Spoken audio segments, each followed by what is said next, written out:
Boker Tov.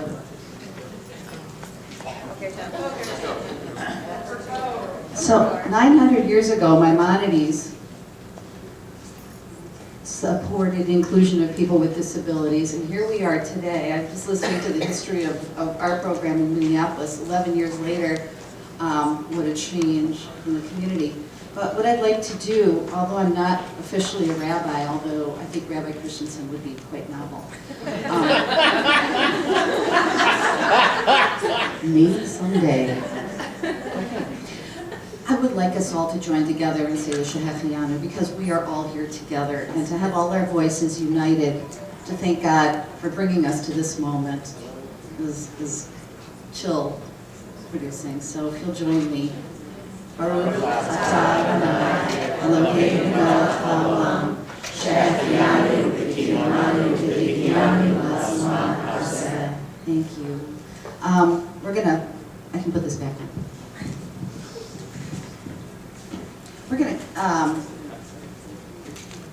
We're gonna count off by table,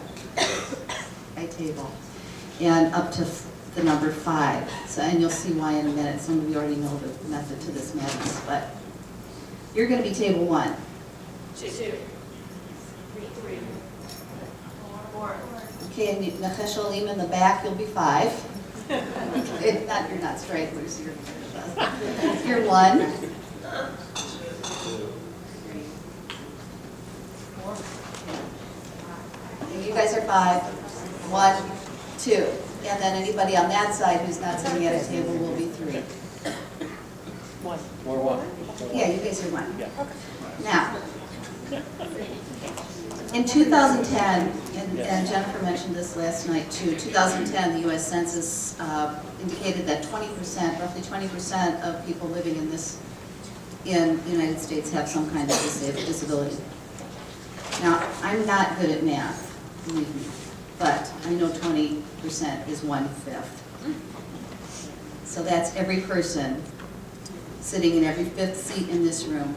So I'm going to have all the ones please rise if you're at a table of 1, or raise your hand if you don't want to stand. I think, either way, if you want to stretch out, this is good. Okay. You represent the 20%. If you're going to, see what the thing is everybody keeps. Okay. Will the 2s either rise or raise their hands?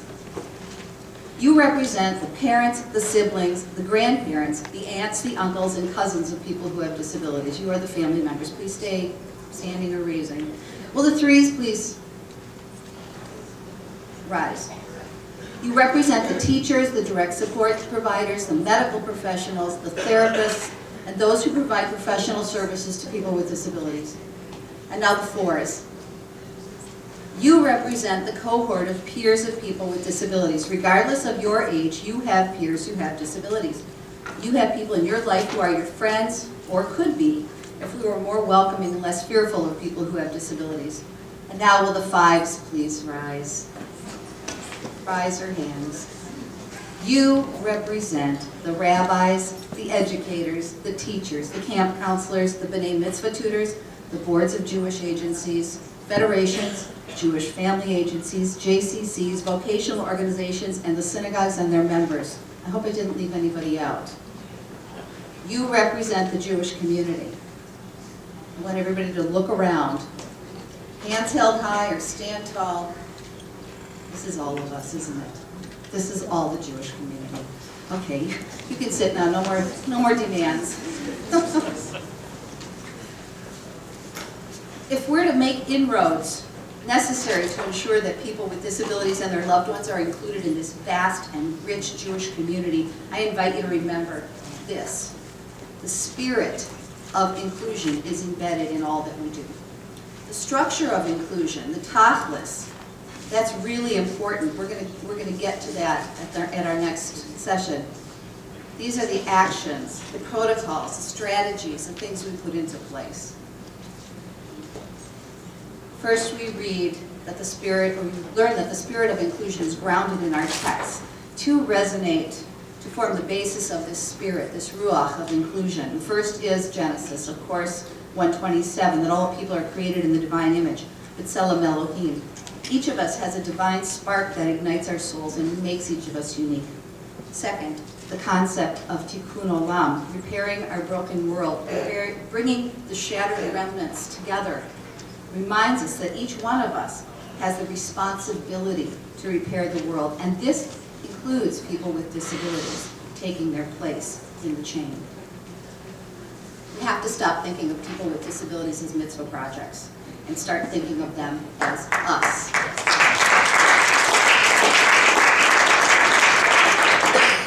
As people who are intertwined in the acts of repairing the world. Many communities look at inclusion as a group of issues that have to be solved. How do we educate these children? We can't hire a special education teacher. How can we afford to have a sign language interpreter at our service? It's too expensive. We would like to put a ramp to the bima, but it might ruin the aesthetics. The solution to looking at these issues is what I call the what can we do issues that are more about discussion about what we can do. Discussion.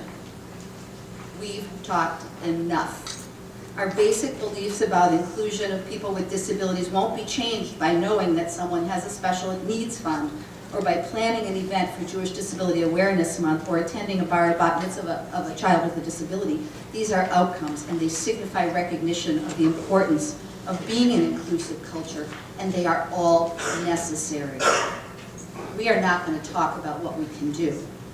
We're going to talk about who we can be. Those of you who have heard me speak before know that I love to quote the great Hasidic master Yehudi HaKadosh, when he said, "Good intentions alone, not accompanied by action, are without value. The main thing is the action, as this is what makes the intention so profound." So we're going to pay some attention, a lot of attention to the actions today, but I want to start us out by considering our intentions for our own communities, the greater Jewish community, as we work to understand what drives inclusive practices and transforms the culture of all of our institutions. First, we have to adapt our thinking. You've heard from Rabbi Landsberg today about biases and barriers, and Linda Berger and Mari Forbush gave you kind of the 411 about how communities can come together to engage on the road to inclusion. It's work, and it's hard work, and it's getting the right people to the table, and it is getting to the point where the discussion stops and the work begins. My story is about basic beliefs and engaging every level of Jewish institutional life to understand why inclusion is so important to the organization and to the people the organization serves. Perhaps you will have an aha moment today, as I did about 11 years ago. Our son Jacob, who has a diagnosis of something we call Asperger's syndrome. I used to drive Jacob to high school as we decided to open enroll him in a more Jacob-friendly school, as we called it, and I call that the parents' rights to be consumers of education for their children. And this applies to the Jewish community as well. Anyway, we were listening to the news du jour on NPR on our drive to school. We did that every morning, only this morning was different. Jacob said, "Mom, I have a CD that I made and I really want you to listen to it." And I have to understand that one of Jacob's special interests is anything Japanese. Anime, art, music, everything. So what did he want to do? He wanted to play the CD of the music to his video games. And I just went, ugh. It's early morning, it was traffic, it's like, nah, I'm still in the news mode here. So he kind of nudged me a little bit. When Jacob nudges you, you feel guilty. It's just, if you met him and he nudged you, you'd feel guilty. So I reluctantly agreed, and these habits are really hard to break, and I was just not thrilled. Puts the CD in, the music starts, and all of a sudden it was rich, and it was beautiful, and it took me completely by surprise. This is video game music. In Japanese, in Japan, this is an art form. And in my mind, before that, I used to think that Jacob's interest in anime was kind of immature and childish. But the music that day opened my eyes, my ears, my heart, and my soul to something so profound and deep that I wanted to cry. This was my aha moment. By listening to Jacob's music, I walked in Jacob's world. I saw the world as he did in that moment. And as his mom, I felt comforted, happy, and entirely at peace. You see, I was so focused on getting Jacob to walk in our world that I forgot that he too has his own way of living in the world, his own hopes, his own dreams. And I realized that every single one of us in his life, his mom, his dad, siblings, his teachers, all demanded that Jacob walk in our world, which for so many people who have disabilities can be extremely difficult. When we do that, when we say to them, walk in our world by our actions, it sends a message that their natural way of navigating the world is insufficient and that our way is better. That day gave me hope. I realized then that the people who I serve, people who have diagnoses, are so much more than their labels. They are people with interests, with hopes, with dreams, unique ways of navigating the world. In other words, having a disability is just one distinguishing feature of a person, but a person is so much more than the sum of all of his or her parts and the essence of inclusion. Culture change. Building a community that is inclusive is not about the programs that are created for people with disabilities. Culture change. Building a community that is inclusive is about all of us and how we can adapt our beliefs about how to engage with people with disabilities in meaningful participation. Participation that supports their own hopes and their dreams about belonging to the Jewish community. This is what I believe about inclusion of people with disabilities in Jewish communities. And these beliefs form the basic tenets of inclusion and will resonate as the foundation for our work today, together, and in the future. People with disabilities are not willing to live invisible lives anymore. If it weren't for self-advocates and family members and people who really love them, we would not even be having this conversation. These people risk standing out in communities across North America by making their needs known, knowing that the stigma of difference can create giant gaps between belonging and exile. They felt that their lives would not be complete unless they had access to what rightfully belongs to them. Belonging in every way possible is a basic Jewish right and a Jewish value. I want you to stop and think about this for a moment. This is a little bit of work, but not much. What voids in your life would you have if you didn't have your Jewish communal life? The Jewish education for your child, seeing old friends at Rosh Hashanah and Yom Kippur services, quelling as you see your child taking their place as the newest adult member of your community, adding your voice to critical social action initiatives, singing in the choir, chairing a committee belonging to the board. Your life would not be the same for you, for your family. Certainly, it would not be the same for your community and your congregation. Inclusion is woven into every fabric, every aspect of our community, every program, every classroom, and even, yes, the boardroom. It does not belong under the umbrella solely of the Inclusion Committee. Their role is to raise awareness and be a resource by being thought leaders, assessing the organization and creating a plan of action. They are the drivers, but they are not solely responsible. Culture change has two components: raising awareness, programs and events during Jewish Disability Awareness Month, which I say has the unfortunate nickname of JDAM, but we're going with it for a while.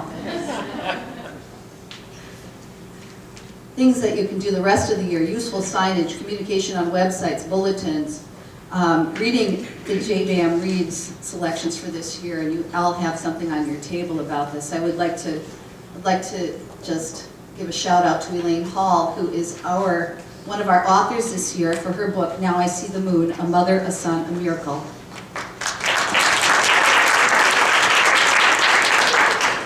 And I just want to let you know, to get you started, Elaine is going to be giving away books to the first 20, I think. And after that, she's going to give away books just with you pay postage and handling, I think. And she's also working with her distribution company to make sure to see if we can have distribution of her wonderful, wonderful award-winning HBO film, Autism the Musical. So this is a fabulous thing. And if you have questions or you want to talk about how to implement this in your community, please see me or see Elaine. We're working together on this. Thanks, Elaine, for being our author this year. Action is another part of what we do, and that's what happens 11 months out of the year.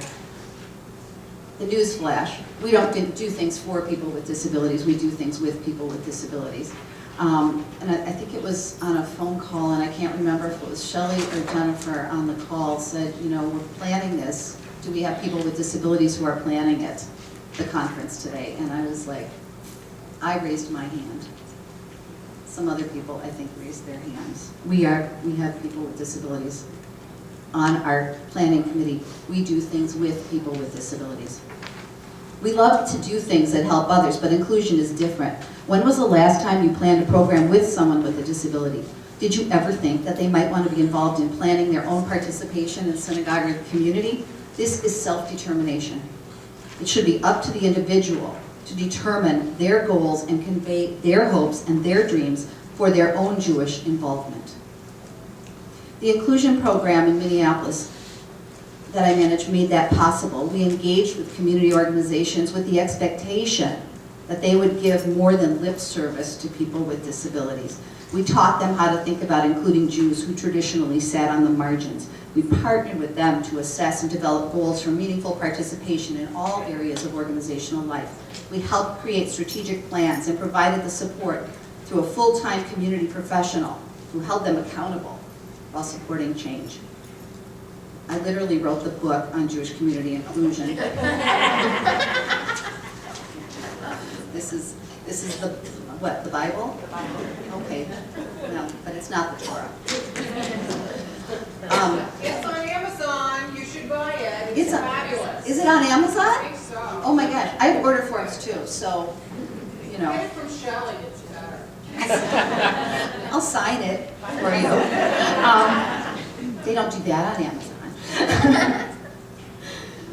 We piloted this book before we published it. We piloted it in our own community so we could test it and make sure it worked because we did not want to leave anyone behind.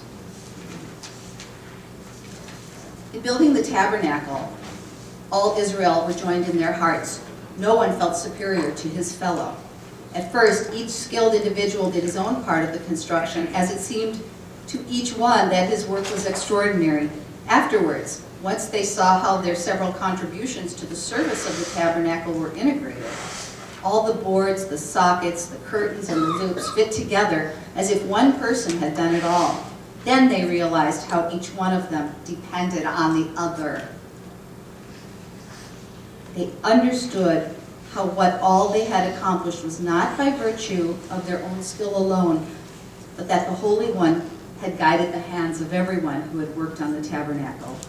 They had only one later merely joined in completing its master plan so that it came to pass that the tabernacle was one. Moreover, the one who made the ark itself was unable to feel superior to the one who had only made the courtyard tent pegs.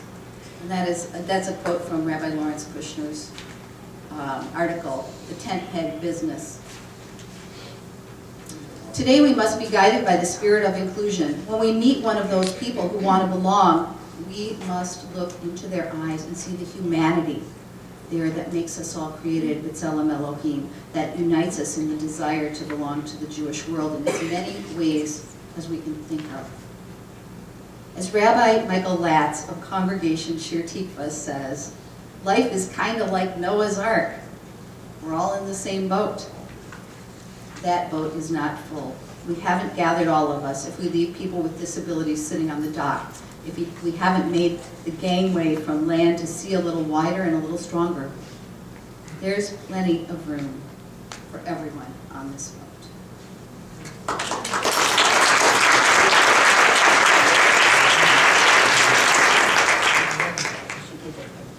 Thank you all. And we have some time for questions. Questions, thoughts? I have a question for Linda. And could you speak up, please? Okay, so I have a question for Linda. Can you identify yourself? So I'm Susan Blair from Boulder, Colorado. So if we want to start a coalition in Boulder, if I want to, and there's none there, how do we start? Like how, is this on? Can you hear me?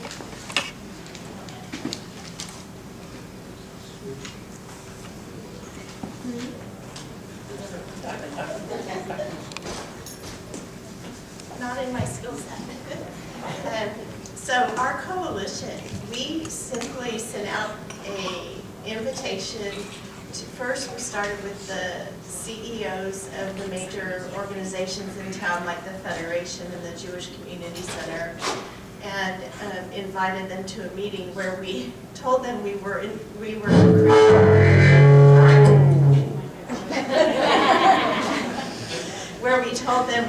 creating a coalition of related agencies, and we started out meeting with them several times. And then as we grew and understood that the CEOs of these agencies weren't doing the work, it's really, and the interesting thing about our coalition, which we love, is that the direct service providers of the JCC might be a part-time person doing top soccer or someone running a club, and they're never at these meetings. So it's really great because now we're actually meeting with the people who are providing the service, and we are really coordinating so that everything doesn't happen on the same Sunday, for example, which was happening before. So it's really, it was very simple, and we just did it.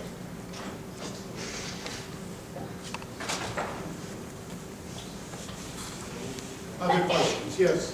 Linda, I think you mentioned you had a PowerPoint that you use with other You organizations. identify yourself? Is that part of the book? Is it that PowerPoint? Oh, Shelly. Sorry. It's okay. No, well, Who are you, please? Oh, sorry. Renee Bean from the Associated Jewish Community Federation in Baltimore. hi, Renee. Hi. Actually, the PowerPoint is on the JFCS website, and if you go to www.jfcsmpls.org and find the inclusion program, which is kind of hard to do right now, but getting better. Yeah, we're working on it.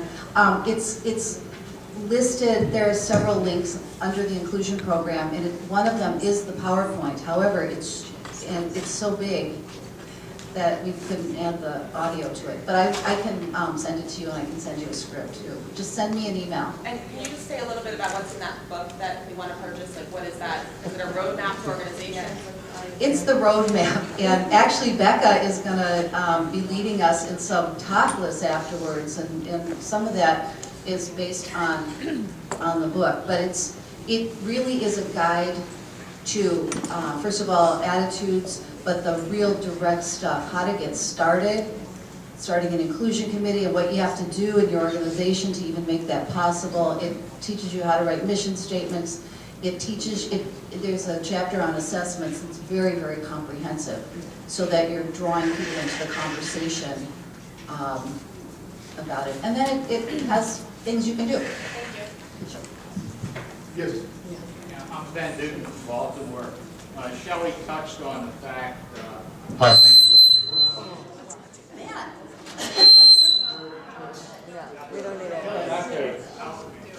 Shelly touched on the fact that 20% of our population has a disability. If we're to be a true inclusionary community, we should have 20% of those with disabilities part of this function and continuing to be part of this group. Yes. I'm Kelly Castell from Montreal. I think, Mary, you mentioned one of the struggles was working with the JCC in your community. That's the struggle that a lot of us have, and you feel sometimes that you literally have to prod them and push them to get things done. So I'm wondering if at the end of the day, really what it was is to turn over money to get them to do the programming, or were you able to get them to do what they had to do without giving them money?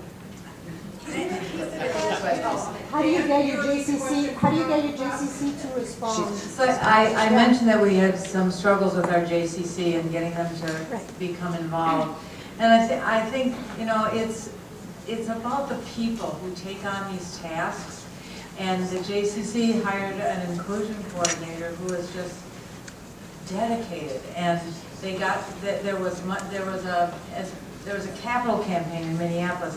And there was a fund set up to fund programs for people with disabilities, and there has been funding from the community for that position for I think how long has it been? 8 years, and she has just continued to be a strong voice both sort of out in the community, and then it's just developed these amazing programs and just worked with other organizations. So it's all about the people. It's about having a